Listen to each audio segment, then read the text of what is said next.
안녕하세요. 혼이TV의 혼입니다. 오늘 장이 썩 좋지는 않았습니다. 일단은 제가 말씀드렸던 개인 매수세가 꽤 들어오면서 장은 좋지 않게 흘러갔다. 뭐 크게 빠지지는 않았지만 생각보다 그렇게 좋은 장은 아니었죠. 일단 코스닥에 좀 낙폭이 심했고 코스피도 좀 상승이 되긴 했지만 조금 미미했다.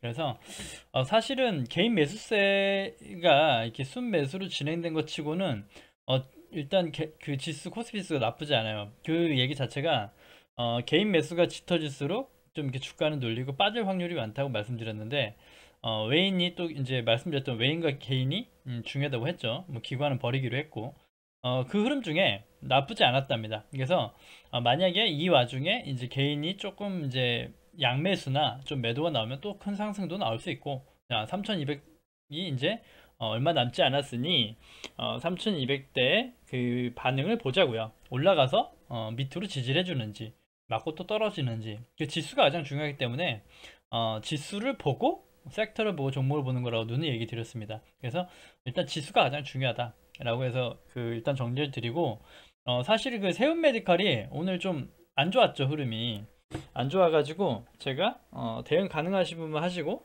기존에 추천했던 거가 있기 때문에 그랬다라고 말씀드렸는데, 이게 이제 분봉 차트거든요. 분봉으로 보시면 오늘 좀 지속적으로 빠졌어요. 지속적으로 좀 흘렀다.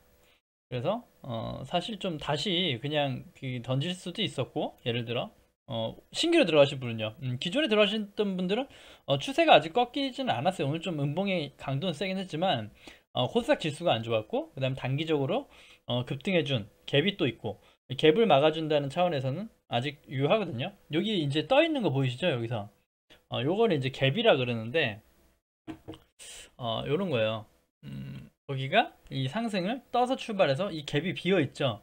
이 갭을 메운다는 얘기가 있거든요. 그래서 사실 여기 5일선까지는 좀 기다려줘야 되지 않나라는 생각이 들어서, 아직까지는 너무 좀 걱정하시진 않으셔도 될 것 같고, 다만 한 6,700원, 6,800원 정도가 이제 5일선이 내일 또 올라오면 될 텐데, 그 5일선 지지를 해주는지를 일단 단기적으로 보셔야 돼요. 단기 테마로 들어간 거기 때문에 5일선 지지, 그 다음에 한번 이 갭이 떠 있다는 걸 좀 이렇게 감안해 주시고, 바닥에서 샀다고 하면 사실 걱정되실 게 없을 텐데, 신규로 들어가신 분들은 뭐 좀 걱정되실 수 있고, 반대로 분명히 어느 종목을 하든 단기로 하든 테마라든 어차피 분할 매수는 필수니까 5% 하방을 다 맞으신 분이 혹시나 계시다면 정말 문제 있는 거래법이니까 이런 건 더욱더 하시면 안 되는 거고요.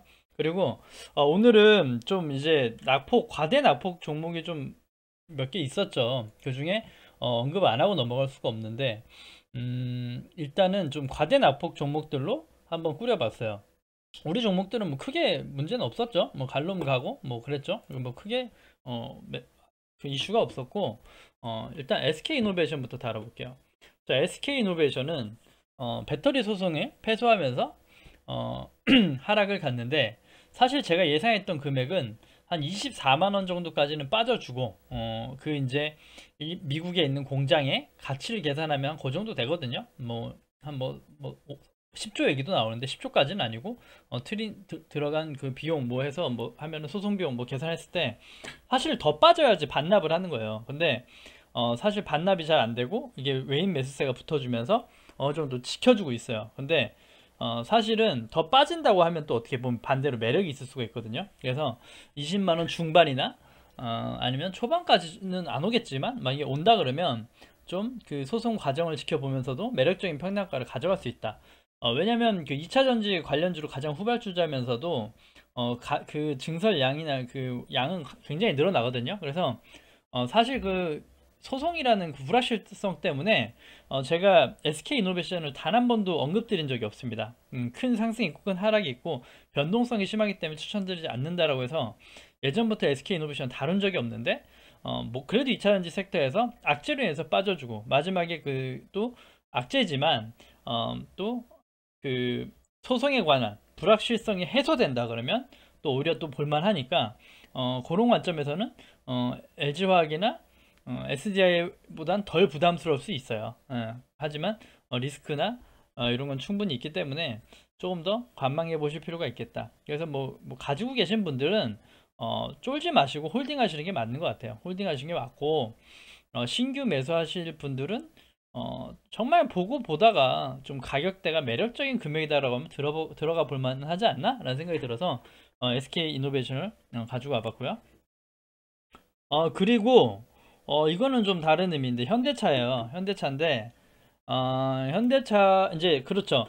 기아차에 애플카 재료가 빠지고 현대차도 마찬가지로 재료가 빠지고 그 다음에 주가가 좀 못 가고 있는 편인데 다른 의미로 봐야겠죠. 일단 그 현대차나 기아차 중에 현대차가 처음에 애플카 부각이 되면서 움직였다가 다시 기아차로 변경이 되고 그 다음에 다시 또 빠지고 둘 다 횡보하고 그런 그 지금 횡보하는 그 위치가 되어 있는데 이런 관점에서는 기아차보다는 다시 현대차를 보는 게 맞지 않나 싶어요. 사실은 똑같이 재료가 빠져 있다 그러면 기아차도 그때 이후에 많이 올랐고 아직 그 생각보다 빠져주지는 않았거든요. 그 애플카에 관한 그 재료에 관한 걸 전부 주가가 빠지진 않았어요. 아직도 기대 심리와 뭐가 있고 그 거래량이 살아 있다 보니까 주가는 아직 빠지지 않았다. 그러면 빠지지 않은 상태에서 계속 지속적으로 횡보와 기관 조정과 횡보하면서 기관 조정과 금액 조정을 이어간다면 또 실적이 좋아지고 그런 이슈가 뭐 몇 달 뒤에 뭐 나오겠죠? 나오면 그때 또 다시 부각돼서 주가가 다시 갈 수 있다. 뭐 그런 관점인데 현대차 같은 경우가 지금 가져온 이유가 딱 하나예요. 일단은 추세적으로 조금 그 21선 위에 올려줬다는 것. 그 다음에 또 하나가 최근 거래 그 매매 동향이 나쁘지 않다. 매매 동향이 그 연기금을 비롯해서 조금씩 다시 매집을 하고 있는 모습이 포착된다. 그래서 가져와 본 거거든요. 그래서 사실은 현대차 같은 경우도 그 장기적으로 올해 사이클로 제가 어제 방송에서 얘기 드렸어요. 단기적으로는 생산을 감산하고 좋지 않고 횡보를 할 것이다. 횡보를 했으면 좋겠어요. 횡보를 해서 이렇게 좀 시간을 끌어준다면 더욱더 대응하기가 쉬워지고 그 다음에 우리는 좀 관망만 하다가 어느 정도 좀 시세가 도래하고 임박했을 때 또 들어가면 되니까요. 지금부터 굳이 가지고 있지 않아도 된다는 거죠. 근데 사실 그런 기간과 그걸 줄지 모르겠으나 그런 관점에서 22만 원 정도에서는 조금씩 금액을 넣어 볼만 하겠다. 20만 원에서 22만 원 정도가 그 도래한다면 그 금액대에선 장기적으로도 조금씩 매집을 하면서 갈 수 있고 20만 원 초반대는 다 유효한 것 같아요. 사실 현대차 같은 경우도 그 애플카가 없다고 하더라도 재무제표 상으로 성장할 수밖에 없는 섹터이기 때문에 장기적 그 물량으로는 괜찮습니다. 30만 원, 40만 원 다시 갈 거기 때문에 괜찮다. 그래서 일단 현대차에 대한 얘기를 드리고 싶었고요. 그리고 또 이제 보려고 그랬던 게 현대제철이에요. 현대제철. 현대제철은 제가 그 요때죠. 요때 정확히 사가지고 요때 팔았죠. 요때 대충 팔았어요. 팔고 다시 매수를 본다라고 얘기 드렸는데 매수 기회를 보지 않았어요. 뭐 마땅치가 않은 것 같아서. 근데 그 현대제철은 정확히 얘기하면 턴어라운드주예요. 턴어라운드. 그러니까 그 안 좋았던 재무제표가 흑자 전환되고 좋아진다는 기대치지 앞으로 뭐 고성장해서 5만 원, 10만 원, 12만 원 간다 이런 건 아니거든요. 그래서 장기 설정보다는 일단 좀 스윙 위주로 접근하시는 게 좋을 것 같고 그래서 그 금액을 봤던 게 4만 원 밑인데 야 참 4만 원을 참 잘 지켜주고 있어요. 61선을 지켜주면서 4만원은 손상시키지 않고 잘 지켜주고 있어요. 그래서 4만원 밑에서는 유효합니다. 4만원 밑에서는 계속 주춤하는 게 유효하고 장이 안 좋아지면 바로 또 오는 금액이기 때문에 하지만 4만원의 지지가 강력하다면 4만원 정도에서도 모아가 볼만 하겠죠. 그래서 스윙 위주로 다시 또 이제 그 재무 얘기가 나오고 철강 얘기가 나오고 좀 섹터가 움직인다 그러면 가져가 볼 수 있겠다. 그래서 현대제철도 계속 보고 있고 포스코랑 같이 보고 있죠. 포스코는 이미 좀 다른 길을 걷고 있기 때문에 지금은 가격 조정 횡보를 하고 있는 현대제철을 다시 가져온 거고요. 포스코는 매수 평단가를 드렸기 때문에 가지고 계신 분은 이미 가지고 계실 거고 수익권이라고 생각이 듭니다. 그리고 오늘 이마트가 사실 특징 주긴 했어요. 이마트가 어제 제가 뭐 올라와서 했는데 자 이제부터 보는 거예요. 이제부터 자 이제 오늘 큰 상승이 왔기 때문에 내일 주가가 또 빠질 수 있습니다. 빠질 수 있어요. 빠질 수 있는데 이제 봐야 되는 게 이거죠. 예를 들어 18만 2천 원을 지지를 해주는가, 역으로 18만 2천 원을 지지해 주면서 바닥 이 선 자체를 지지대로 이용이 되는가요. 그래서 이 지지대가 확인이 되면 다시 매수가 가능하다고 제가 말씀드렸죠. 그래서 이미 이제 힘있게 양봉으로 올라와 줬고, 여기서 주가가 좀 밀리고 눌리더라도 18만 2천 원 정도를 그 지지해 주는가 라는 걸 보시면 좋을 것 같습니다. 그래서 그런 면에서 신규 접근은 가능하나 바로 또 여기 또 20만 원대까지는 박스를 또 유지할 확률도 높죠. 100일 그 100월선이라고 하죠. 거기에 또 이제 껴있기 때문에 그렇다. 하지만 뭐 요즘에 뭐 괜찮기 때문에 추세가 일단 뭐 매력적인 금액에서 모아가면서 대응하면 괜찮겠다. 반대로 똑같아요. 내가 매집을 하고 있는데 18만 2천원이 깨지고 또 추세가 죽어버린다면 그때가 오히려 손절 라인이에요. 손절 라인을 18만 2천원 정도로 자꾸 가는 거예요. 그래서 요때 정도를 바닥으로 보고 종가 기준이에요. 항상 종가로 지지해 주는가 못하는 걸 잘 확인해 보시고, 월봉으로도 마찬가지로 18만 2천원 정도를 손상시키지 않는가 라는 걸 보시면서 모아가 보시면 괜찮을 거라고 생각이 듭니다. 네, 그래서 이마트는 여기까지 말씀을 드리고, 그리고 SK 이노베이션을 봤으니까 SK도 사실 제가 말씀드려요. 30만원 밑에서는 괜찮은 것 같아요 해서 얘기 드린 적은 있어요. 왜냐면 뭐 SKC나 SK이노베이션은 뭐 되게 많으니까, 굉장히 많고 지주사니까 제가 좋아하진 않는데, 저는 SK로 옛날에 수익을 또 크게 낸 적도 있고, 그래서 금액적으로는 좀 RSI 그 보조지표 상으로도 부담스럽지 않은 금액대긴 하거든요. 그래서 20만원 후반에서는 아직도 괜찮지 않나? 20만원 후반에서는 괜찮지 않나 생각이 듭니다. 그래서 좀 이렇게 그 SK텔레콤, SK이노베이션 뭐 이런 것들 같이 상승을 도모하면서 좀 천천히 장기 흐름으로 가져간다 그러면 괜찮지 않나 해서 저번에 그때 얘기 드렸는데, 얘도 또 신기하게 30만원은 또 안 깨지고 버텨주고 있네요. 버텨주고 있어서 뭐 굳이 공격적이게 투자할 것도 아니고 시장 흐름을 봐가면서, 지수를 봐가면서 천천히 호흡을 보시면 될 것 같고, 그 다음에 요건 SNS텍, SNS텍도 제가 그 원익 IPS는 이미 잘 가고 있기 때문에 이걸 따로 안 드릴 거고, 그 다음에 초창기에는 SNS텍을 얘기 드렸기 때문에 좀 물려 계신 분도 계실 수 있고, 평단가 조절 못 되셔가지고 좀 그러신 분도 계실 것 같아서 오늘 가져와 봤는데, 이제 얘기를 드리려는 건 이거예요. 제가 SNS 스택을 좀 가지고 있는 좀 전 됐죠. 뭐 한 요때 정도부터니까 뭐 한 달이 넘은 것 같은데, 사실은 이제 그 올해 슈퍼 사이클을 쭉 가져갈 종목으로 사실은 SNS 스택을 이제 담고 가져왔는데, 사실 생각보다 주가가 탄력적으로 가진 못하죠. 반도체 그 삼성전자의 조정과 같이 조정이 된 것도 있고, 그 다음에 기간 조정, 가격 조정을 거치고 있는 과정이긴 합니다. 그래서 사실 그런데 지금 추세 변동은 돼서 올라오고 있는데, 저 같은 경우는 밑에서 다시 또 그 평단가 조절했기 때문에 사실은 좀 큰 부담은 없는데, 똑같아요. 뭐 이때 물려 계신 분이 가장 많을 거예요. 이게 사실 매물대가 4만원대가 굉장히 많거든요.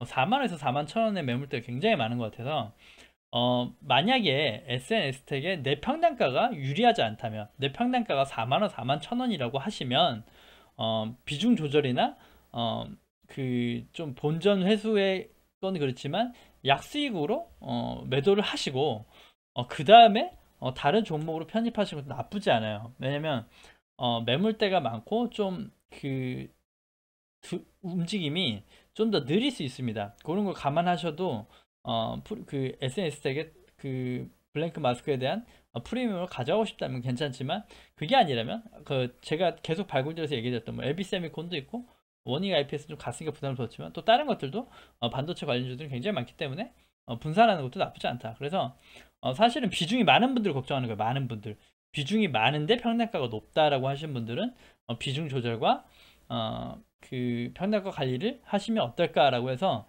미리 얘기를 드리는 겁니다. 미리 얘기 드리는 거고, 그 다음에 그 사실은 이거를 다뤄야 되나 말아야 되나 고민을 많이 했는데,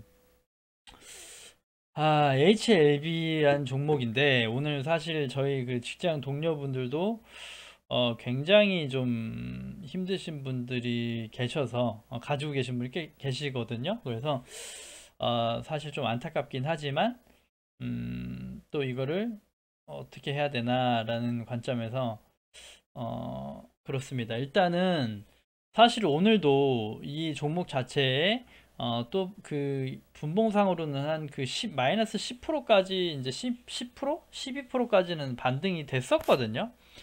근데 이미 물려 계신 분이 많다 보니까 그 다시 손절하는 거에 대한 고민이 있으셨을 거고 못 하셨을 거예요. 근데 사실 지금에 와서는 사실은 그 비중 조절을 하는 방법밖에 없어요. 일단은 좀 안정이 되고 뭐한테 더 하락할 여지는 충분히 있기 때문에 조금이나 반등을 줄 때 전체는 힘드니까 뭐 30%라든가 뭐 20% 이렇게 비중은 좀 줄여 놓으셔야 하방을 덜 맞고 그 다음에 다시 이 종목을 가져간다고 할 때 나머지 분량을 다시 밑에서 매수를 넣어주면서 평단가를 좀 낮춰보는 방법이 가장 좋은 선택기로 보이긴 합니다.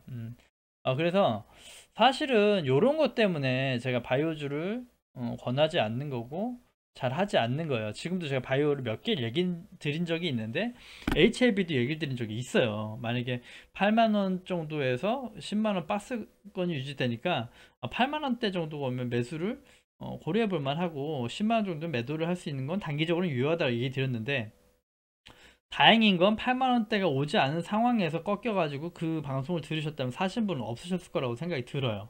그래서 저도 바이오를 대하는 자세가 좀 다시 달라야겠다. 우리 자금을 지키는 게 중요하니까 그래야겠다.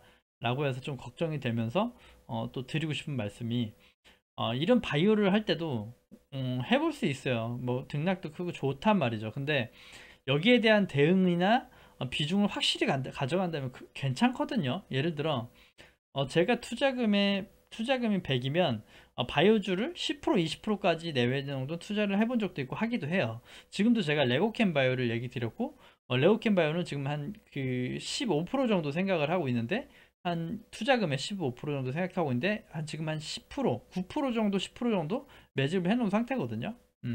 그러니까 아직은 좀 매집을 더 보고 있는 관점이고 그러니까 이렇게 비중을 10% 정도로 이렇게 맞춰 놓으시고 15% 정도 맞춰 놓으시면 아까 하방이 뭐 10% 15% 왔을 때도 안 좋은 악재가 뜨면 잘라낼 수 있어요. 손절할 수 있어요. 근데 문제는 그 분할 매수도 안 된 상태에서 금액이 몰빵이 돼 있다. 이런 게 이제 가장 최악의 경우가 되는 거니까 바이오주를 접근하실 때는 항상 그 분할 매수와 그 다음에 비중 조절, 그 다음에 매수 평단가나 손절 라인 이런 거 다 되게 중요하게 보고 가셔야 된다. 그 다음에 제가 말씀드렸던 게 레고캠 바이오랑 HLB랑 그 다음에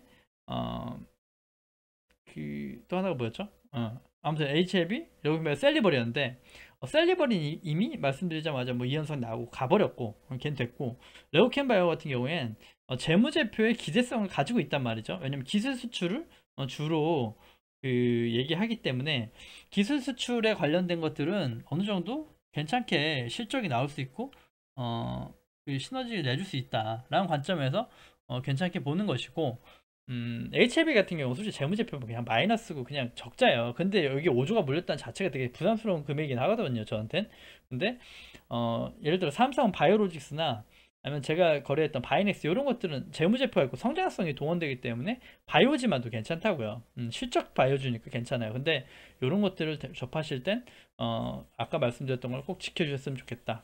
제가 말씀드려도 절대 큰 비중으로 하지 않으셨으면 좋겠다. 라고 해서 얘기를 드리고 싶었어요. 그래서 오늘은 좀 힘드신 분도 계셨겠지만 또 죄송합니다. 또 이제 또 우리가 잘 가지고 평단가나 매수가를 잘 조정한 것들은 또 괜찮은 흐름을 타고 잘 가고 있다. 그래서 앞으로 또 내일도 장을 지켜보면서 또 계속 나아가 보자고요. 네, 아무튼 오늘 하루도 고생 많으셨고요. 구독과 좋아요 눌러주셔야 채널 유지에 힘이 됩니다. 감사합니다.